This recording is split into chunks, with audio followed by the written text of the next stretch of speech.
கடிந்து கொண்டது உண்மைதான். விட்டு விலகல். ஒரு நாளும் என்னை சோர்வுக்குள்ளாக நடத்தல. நான் தான் சோர்ந்து போயிட்டேன். அவர் கடிந்து கொள்ளும் போது அதுல இருந்த கோபத்தை தான் பார்த்தேன், பாசத்தை பார்க்கல. நம்ம பாசத்தை பார்க்கணும். அவர் பாசமா இருக்கிறதுனால தான் கடிந்து கொள்றார். எனக்காப்பா வரணும்னு மட்டும் கேட்டுறாதீங்க. அதை விட வேதனை தேவனுக்கு இருக்காது. உங்களுடைய மாம்சத்துக்கும் ஒரு நாளும் சோர்வு கொடுக்க மாட்டார், ஆவிக்கும் சோர்வு கொடுக்க மாட்டார். இதுல பிரியமானவர்களே, இப்பொழுது தேவனுடைய பிள்ளைகளா இருக்கிறோம். நீங்க உங்களுக்கு எழுதுற ஒரு பிராக்டிஸ் இருந்ததுன்னா எழுதி வச்சுக்கோங்க. இனிமேலும் தேவனுடைய பிள்ளைகளா இருப்போம் எழுதி வச்சுக்கோங்க. விசுவாசத்துல எழுதுங்க.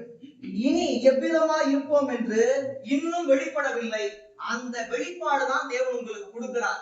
என்ன வெளிப்பாடு? இதுவரை பிள்ளை, இனிமேலும் பிள்ளை. யாரும் பிள்ளை? தேவனுடைய பிள்ளை. ஆகிலும் அவர் வெளிப்படும் போது அவர் இருக்கிற வண்ணமாகவே நாம் அவரை தரிசித்ததினால் அவருக்கு ஒப்பா இருப்போம் என்று அறிந்திருக்கிறோம். இந்த அறிவு இருக்கணும். யோபுக்கு இருந்தது இல்ல, எனக்கு என்ன செய்யணுமோ அது தேவனுக்கு தெரியும், அவர் செய்ய வல்லவராக இருக்கிறார், அதை அறிந்திருக்கிறேன் யோபு சொன்னாரு. இங்க நமக்கு என்ன அறிவு இருக்கணுமா? அவர் வரும்போது தேவன் இருக்கிற எப்படி இருந்தார், அவர் இருக்கிற வண்ணமா அவருக்கு ஒப்பாகவே நான் இருப்பேன், அவரோட பிள்ளையா இருப்பேன் அப்படின்னு அறிகிற அந்த அறிவு இருக்கணும்.